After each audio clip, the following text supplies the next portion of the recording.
ايه رايك لو قلت لك ان في حاجه هي سر النجاح، والحاجه دي عندنا كلنا بالتساوي وزي بعض بالظبط، ولكن على حسب احنا بنستخدمها ازاي بتفرق في حياتنا، وممكن تخلي من انسان ناجح او انسان مش ناجح. ايه هي الحاجه دي؟ هي الوقت.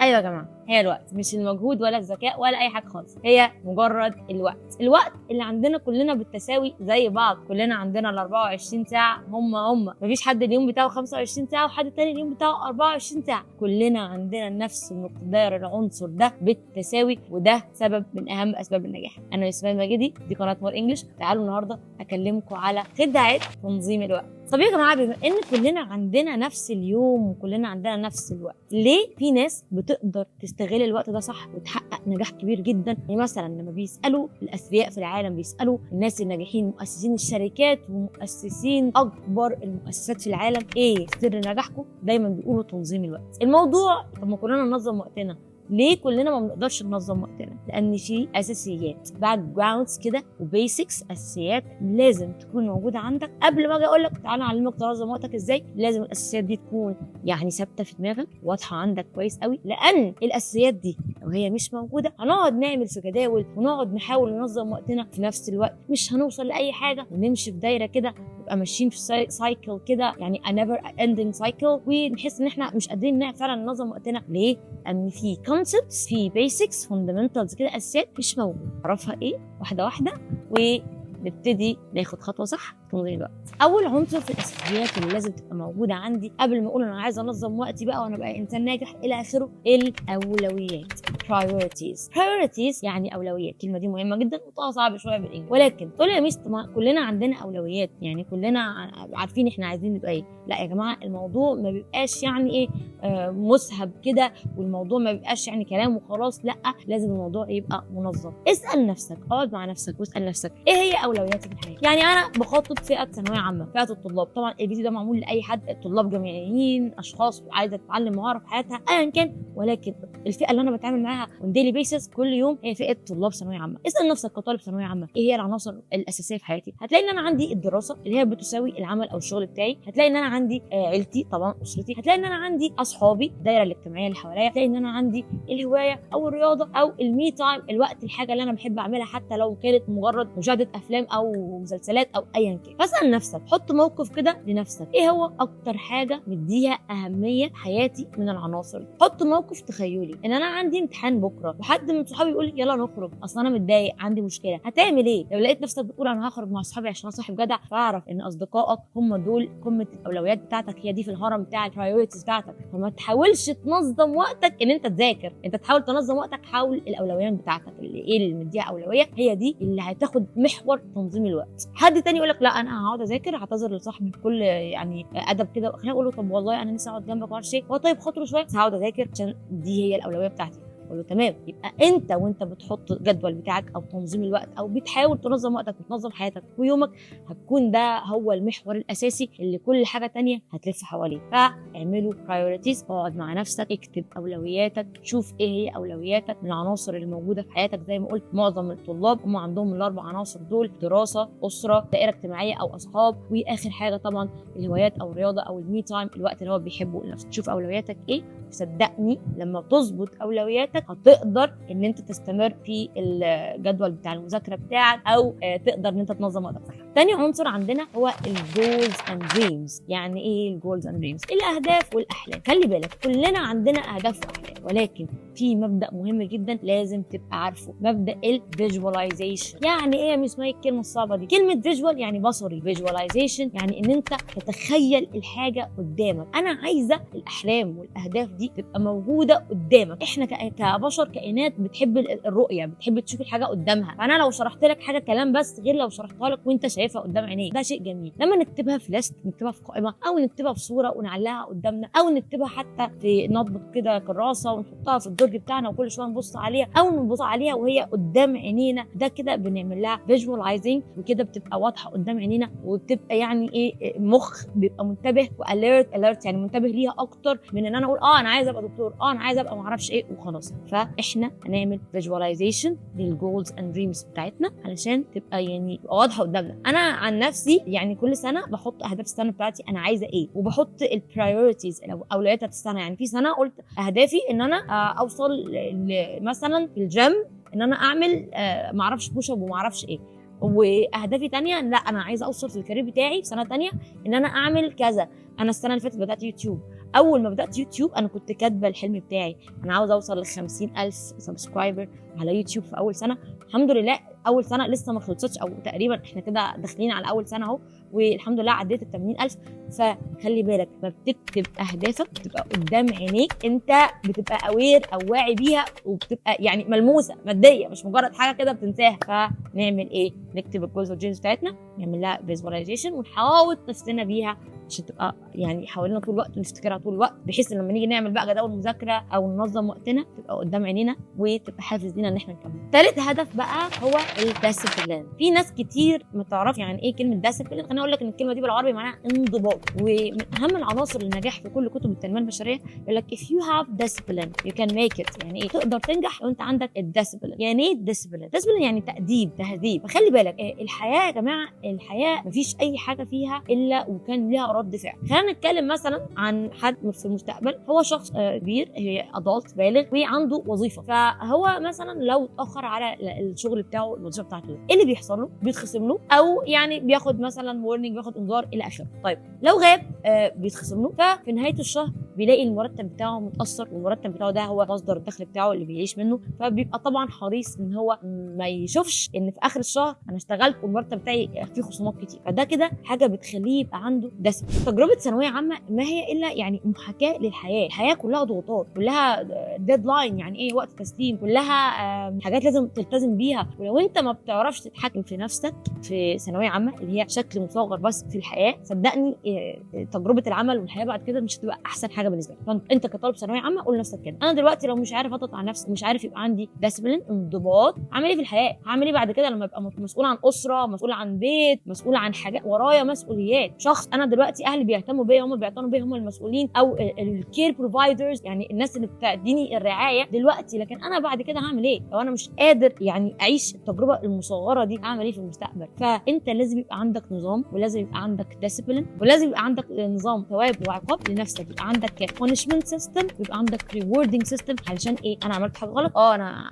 هعرف اعاقب نفسي، هعرف اتصرف مع نفسي. عملت حاجه صح، ماشي، انا استحق ان انا اخد مثلا يوم اجازه او الى اخره. فمن غير الديسيبلين انت مش بس مش هتنجح في ثانويه عامه، مش بس مش هتنجح في تنظيم الوقت، انت مش هتنجح في يعني لا قدر الله بعيد الشر في اي حاجه. تمام؟ فلازم لازم لازم تحط في دماغك ديسيبلين، كلمه من اهم الكلمات اللي لازم يعني حضر على طول في ذهنك طول ما انت عايز. رابع عنصر بقى، والعنصر ده يا جماعه مشترك في كل القوائم لاي وصفه لفعل اي شيء، وهو patience. صبر. لازم يكون عندك صبر. ما ينفعش ان انا ابدا حاجه وبعد شهرين 3 ازهق باي باي. فيا جماعه ما ينفعش ان انت تبقى عايز تتعلم حاجه، عايز تتعلم مهاره، ومن غير ما تكون عارف ان في طريق لازم تمشيه، فيكون عندك صبر. يعني ده ربنا امرنا احنا كمسلمين كتير جدا بالصبر، وقال ان دي من اكتر الصفات اللي احنا يجب ان نتحلى بيها، يعني لازم تبقى عندنا صبر. فلو انت شخص مش بتصبر على نفسك قبل ما تصبر على الناس، على نفسك، وشخص ما عندوش كده يعني استمراريه consistency، وما عندوش كده مش بيحاول ان هو عارف ان انا هسعى دلوقتي، مش هزرع شجره دلوقتي بكره هحصد، لا، انت ممكن تزرع الشجره، تحط البذره، تفضل تسقيها كل يوم كل يوم، وتهتم بيها كل يوم، وبعدين تشوفها شجره كده بتحصد منها بعد سنه. ده طبيعي، دي سنه الحياه. فالموضوع محتاج ان انت لازم تكون عندك صبر، وان انت عارف ان انت اي حاجه في حياتك عايز تنجح فيها patience، الصبر والاستمرار في السعي بغض النظر عن النتائج. وصعب صعب ان انا اصبر وافضل استمر وانا مش شايف نتيجه. يعني اكون بذاكر ودرجاتي وحشه، طب ما انا هزهق، احبط. بالظبط، هتحبط وهتزهق. وده بقى بيبان الانسان الواعي قوي اللي عارف خلاص انا احبطت وزهقت يوم، يلا قوم نفض التراب، بيقولوا كده شيك ذا داست، نفض التراب، يلا قوم كمل. والانسان اللي هو انا زهقت خلاص باي باي، انا مش نافع في الحاجه دي، فانا اصلا مش نافع، انا مش شاطر اصلا، انا غبي. فيبدا بقى ايه؟ يفقد الامل ويرجع في الاخر يبقى يعيش دور الضحيه. ودي هي الفيكتيم منتاليتي اللي هي عقليه الضحيه. وطبعا هنعملها اصلا، هنتكلم فيديوهات كتير جدا عن كل حاجه في الحياه، ما تقلقوش. فطبعا ده من اهم الصفات اللي لازم تبقى عندك، صفه الصبر. patience. You must have patience, and especially with yourself. طب احنا دلوقتي حطينا الاسس بتاعتنا، عرفنا الاربع عناصر اللي لازم يبقوا واضحين وباينين في ذهننا قبل ما ابدا اخد خطوه بتاعه تنظيم الوقت، عشان ما تبقاش تجربه يعني ايه سلبيه بالنسبه لي، بحس ان انا اي حاجه ملهاش اي لازمه. خلاص الاربع حاجات دول بقوا واضحين في دماغي جدا قدام عينيا طول الوقت، وانا دلوقتي مستعد. ايه بقى طرق تنظيم الوقت؟ في طريقتين متعارف عليهم very common when it comes to يعني لما الموضوع يجي لايه للتايم مانجمنت او تايم بلاننج. اول طريقه السكادجول بلاننج. كلمه سكادجول او كاجوال لها كذا نطق، وفي كمان شيدجول، فبغض النظر عن النطق بتاعها it's not an accent like or pronunciation session، دي مش حصه نطق. احنا دلوقتي جايين ايه نفس الطريقه دي. الطريقه دي بتقول ان انت بتقسم يومك لفترات من الوقت. يعني انا بقول من الساعه 1 للساعه 3 هكون نايم، من الساعه 5 للساعه 6 هكون بذاكر، من الساعه 7 للساعه 8 هكون بعمل ما اعرفش ايه، بتفرج على التلفزيون. ودي طريقه غلط جدا، اثبتت ان هي مش فعاله، وبصراحه انا ما برشحهاش لاي حد. والطريقه الثانيه اللي انا برشحها لكل الناس وبستخدمها بشكل شخصي هي طريقه التاسك بلاننج او الجول بلاننج، وبنقول عليها جول اوبجكتيف. يعني اوبجكتيف يعني هي متنظمه كده على حسب الهدف، تمام؟ جول اوبجكتيف. حلو. طيب الطريقه دي بنعمل فيها ايه؟ بنحط اهداف لليوم بتاعنا، بنحط تو دو ليست، تمام؟ والتو دو ليست دي مش لازم تبقى معقده، دي ممكن تبقى على الموبايل بتاعك قبل ما تنام، ممكن تبقى في كراسه قبل ما تنام. اعمل تخطيط لليوم بتاعك، وانا قلت كلمه قبل ما تنام عشان دي من اهم النصائح ان التو دو ليست بتاعتك تشتغل، ان انت تبقى محضر لليوم اللي جاي قبل ما تنام. مش تصحى الصبح تقول يلا بقى نشوف الكلام على ايه، لا، انا اصلا محضر وعارف انا هعمل ايه بكره before I go to bed او before I sleep، قبل ما انام عارف 1 2 3 4 كتبتهم، سواء في الموبال اللي بيبقى في ايدي ده قبل ما انام، انا بكتب الموبايل على فكره، او في نوت، او في اي حاجه، في ورقه، حاجه تبقى جنبي قبل ما انام اكتب فيها. خلي بالك اصلا في ابحاث كتير بتقول الافكار الابداعيه والمخ بيجي له افكار حلوه جدا قبل ما ينام. عشان كده كان في علماء وفنانين بيحطوا نوت جنبهم عشان يطلعوا يكتبوا الافكار دي بسرعه. فانت مخك هيكون مهيأ انت هتعمل ايه بكره before bedtime، قبل ما تنام اكتب التو دو ليست بتاعتك. حاجه تانية برضو مهمه جدا علشان التو دو ليست بتاعتك او قائمه المهام بتاعت تاني يوم تبقى ناجحه، لازم تبقى انت عندك نوع من انواع المرونه مع نفسك، وتعرف مبدا مهم جدا في حياتي كل الطلبه بتوعي عارفينه، دايما بقوله ان الواحد افضل من لا شيء. 1 is better than a zero. خلينا نقول ان انت جهزت 5 مهام لليوم اللي بعده، وصحيت وحصلت ظروف، حصلت حاجه عطلتك، فانت عملت مثلا 3 مهمات بس، او عملت مهمتين، او عملت مهمه واحده. الواحد دائما افضل من لا شيء. مش معنى كده ان الخطط بتاعتي فاشله وانا مش هعمل تو دو ليست تاني خلاص بقى الموضوع بالنسبه لي بايظ والسلام عليكم انا هقضيها كده بقى زي ما اقضيها. لا، انت عملت حاجه افضل من لا شيء. 1 is better than a zero مبدئي في الحياه. الواحد افضل من لا شيء. وانا عندي وقت، الوقت ده هيكفيني اعمل حاجه صغيره ولا ما اعملش اي حاجه خالص؟ لا، اعمل حاجه صغيره. تمام؟ ليه؟ لان الواحد افضل من لا شيء. واليوم اللي بعده واليوم اللي بعده واليوم اللي بعده مع استمراريتك الموضوع هيبقى بالنسبه لك هابت، هيبقى عاده. ده احنا هنعمل فيديو ثاني عن باور اوف هابت، يعني قوه العادات. فالموضوع هيبقى بالنسبه لك طبيعي جدا، واللي بعده هتلاقي نفسك بتعمل مهمتين 3 و4 لحد ما توصل ان شاء الله ان انت في نهايه اليوم تلاقي نفسك خلصت كل المهمات اللي انت كنت محددها، او على الاقل خلصت الاغلبيه منها. المبدا الاولاني ان انا بخطط اداي اهاد، يعني قبل ما انام بحط خطه اليوم اللي جاي. والمبدا الثاني ان انا دايما ببقى فليكسبل كده، عندي مرونه نفسيه كده مع نفسي، وان انا اعمل حاجه افضل من لا شيء. مش معنى كده ان انا افقد الامل وابطل تخطيط للمهمات بتاعتي واقول انا ما بعرفش اصلا انظم الوقت. لا، انت عملت حاجه استمر، اليوم اللي بعده تعمل حاجتين لحد ما توصل ان شاء الله ان انت تنفذ القائمه بتاعتك كلها وتنفذ مهامك كلها. المبدا الثالث بقى اللي هيخلي التو-دو ليست بتاعتك ناجحه جدا هو نظام البانشمنت اند ريورد، الثواب والعقاب. دايما اعمل لنفسك حاجه بتحبها، دي حاجه دي لو انا ما التزمتش هتتاخد مني. واعمل لنفسك برضو يعني نظام، لو انا التزمت وعملت كل حاجه هزود في الحاجه اللي انا بحبها. مبدا الثواب والعقاب عاده بيكون يوم اجازه، يعني انا لو خلصت كل الشغل بتاعي بتاع الاسبوع هدي لنفسي يوم اجازه وهخرج وهنبسط وهعمل كل حاجه انا عايزه اعملها. لكن لو ما خلصتش لا، يبقى انا مضطره ان انا اخد جزء من يوم الاجازه بتاعي ده على حسب بقى انا ما خلصتش قد ايه، ولدرجه انا ممكن اخده كله مثلا عشان اخلص كل المهمات اللي ورايا. مبدا الثواب والعقاب ده من اهم المبادئ، وده طبعا مرتبط بالديسيبلين، الانضباط زي ما قلنا. فانت اضرب نفسك، انت عارف انت بتحب ايه وعارف انت ممكن تعاقب نفسك ازاي، بس لازم يعني تيجي على نفسك شويه، لان زي ما قلنا لو انت مش عندك انضباط الدنيا مش هتبقى تمام معاك في المستقبل. وانا مش بتكلم عن نجاح وسقوط دلوقتي ودرجات، انا بتكلم عن حياه انسان وتفكير انسان وشخصيه انسان. المبدا الرابع بقى هو البعد عن المشتتات. يعني يا جماعه انتوا اللي عارفين انتوا ايه الحاجه اللي بتجذبكم وايه الحاجه اللي بتشتتكم، نبعد عنها. واكيد كلنا عارفين احنا بنتكلم عن ايه مشاهدين اعزاء طلاب ايا كان، الموبايل ده اكتر حاجه بتضيع وقت. التليفون طول ما هو جنبك، طول ما انت مش منتبه، اعمل التليفون سايلنت، شيل النت، اعمل اي حاجه، ولكن حاول تبعد عن المشتتات. طبعا في انواع كتير تانية من المشتتات، دي فيديو كامل لوحده، لكن هنا بنقول عشان تقدر توصل ان انت تحقق قائمه الاهداف بتاعتك، حاول تبعد عن الحاجات اللي بتشتتك. واخر حاجه بقى، والحاجه دي خياريه، المبدا الخامس واختياري، ان انت يبقى عندك نظام دعم، سبورت سيستم. يعني ايه سبورت سيستم؟ يعني لو انت عندك حد من اسرتك علاقتك كويسه معاه، ماما، حد من اخواتي، ببدا ان انا كل يوم بوري له قائمه المهام بتاعتي دي، اقول له خليها معاك، ولما اخلص حاجه هعمل عليها صح. فانت كده عندك حد انت ملزم قدامه او قدام نفسك كده هتتحرج ان انت ما تعملش تشيك او تخلص المهمات اللي انت حددتها بنفسك قدامه. طيب ما عنديش يا ميس، ممكن حد من اصحاب قريبين بس يكون سالك، ما يكونش حد عينيه وحشه والكلام ده، يكون حد سالك. طب ما عنديش يا ميس، يبقى مع نفسك. نظام الدعم ده بيبقى رزق من عند ربنا. يعني في ناس عندها دعم في حياتها، في ناس ما عندهاش دعم في حياتها، فهو مش obligatory، مش يعني الزامي. فلو ما عندكش خلاص انت هتضطر تعتمد على نفسك، وده هيخليك اقوى على فكره ان انت شخص بتعتمد على نفسك. دلوقتي هوريكم جدول مقترح لطلاب ثانويه عامه ازاي ينظموا المذاكره بتاعتهم، ينظموا يومهم، وينظموا وقتهم. قبل ما اوريك الجدول خليني اقول لك ان انت دلوقتي بقى عندك 5 مواد. ايه رايك اصنفها لك تصنيفه حلوه قوي؟